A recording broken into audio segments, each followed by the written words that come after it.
হয় এটা হল battery connector হয় এটা হল চার্জিং কানেক্টর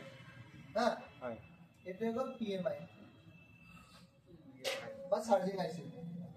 ঠিক আছে লিখি দিছো DC two DC battery connector charging ইমানো লিখিব নালাগে দিয়া এতিয়া গ্ৰাউণ্ড হৈ গ'ল ইয়াৰে পৰা এইটো ইয়াত আহিলে ইয়াৰে পৰা এইটো ইয়াত আহিলে ইয়াত লাগি থাকিলে কেপ গ্ৰাউণ্ড হৈ ইয়াতো লাগি থাকিলে কেপ গ্ৰাউণ্ড হৈ হ'লনে এইটো কি লাইন ভি বাছ হয়নে এইটো কি ভি ব্যাক ওকে এটা ইয়াৰ পৰা আউটপুট কি হ'ব বিপিএস পাওয়ার ভালকে হ'ব হালকা ভিডিও হয়ে আছে হৈ গ'ল এইটো কি হয় এইটো পিএমআই বা ডিসি টু ডিসি বিকিউ ঠিক আছে এইটো লাইন কি লাইন হ'ল বিপিএস পাৱাৰ লাইন আহিলে নাই এটা ভিপিএস পাৱাৰ ইয়াৰে পৰা আমি আৰু উলিয়াই দিলো এইবিলাক বুজি গ'ল তো লাইট আইছি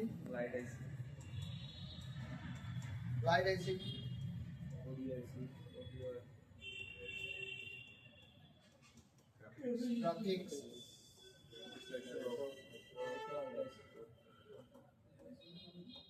অডিও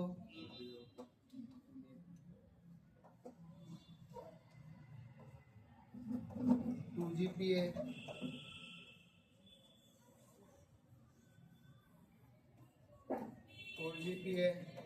উলিয়াই গ'ল হয় এনেকে বহুত সেকশন গুচি যাব য'ত যাবলগীয়া থাকে হা এই আইচি টকা ক'ত যাব এইটো হ'ল তোমাৰ মেইন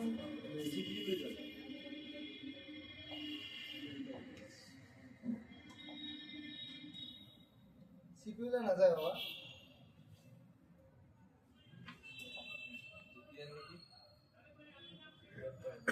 এইটো কি আছে VPH পাৱাৰ এইটা কত VPH পাৱাৰ হয় না এইটো কত মালে এইটো PM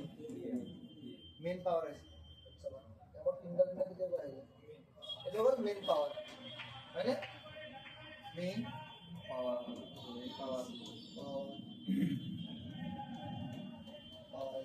বল এটা ইয়াৰে পৰা আকৌ কি বনিব কিছুমান বেলেগ বেলেগ ভোল্টেজ বনিব ধৰি লওক বাক 1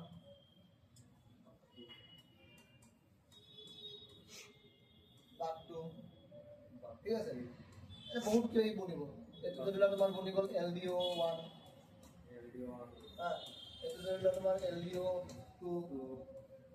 এইটো তোমাৰ GPIO 1 নমাৰ এনে নাম লিখি দিছো হা বস বুজাব কাৰণে এতিয়া চোৱা এটো এটা আউটপুট ভোল্টেজ এটো এটা আউটপুট ভোল্টেজ হলো এটা ইয়াৰ ভোল্টেজ আছে 3.7 ভোল্টেজ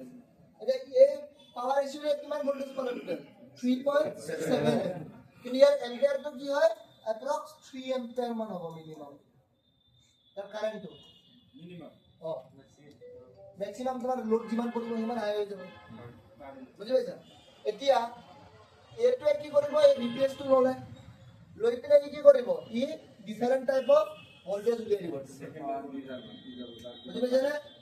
ধৰি লোৱা এটা বাক 1 টো ধৰি লোৱা আমাৰ 0.900 মিলি ভোল্ট কিন্তু 1 ভোল্টটো কম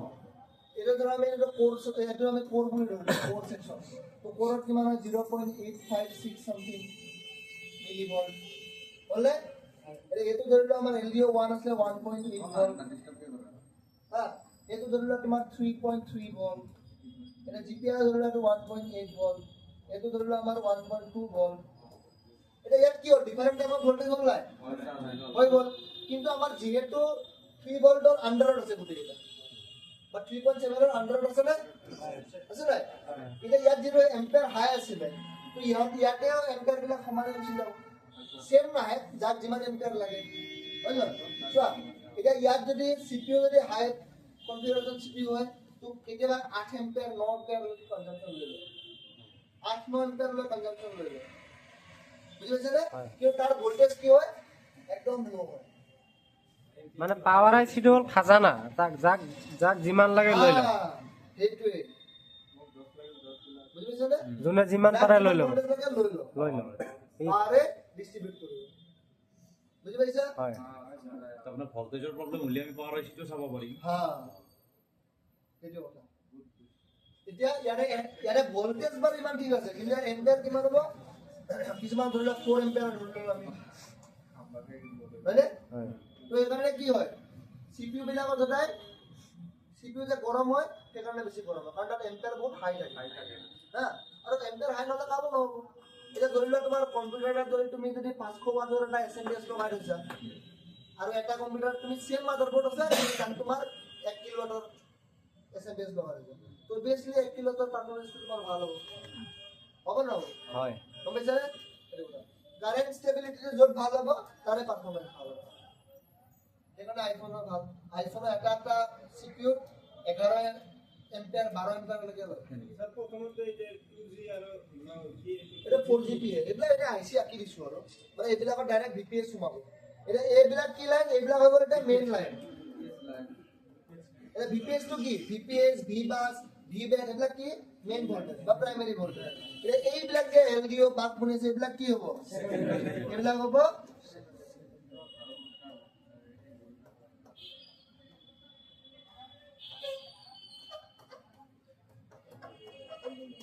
এটা হ'ব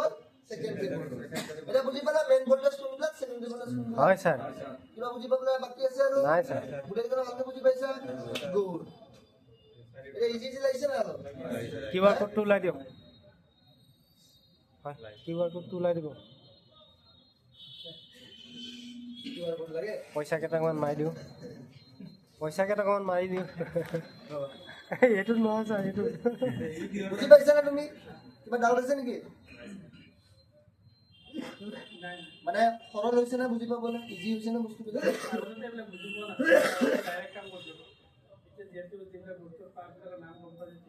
এতিয়া এইবিলাক বস্তু ষ্টেপ বাই ষ্টেপ যদি হেৰি কৰা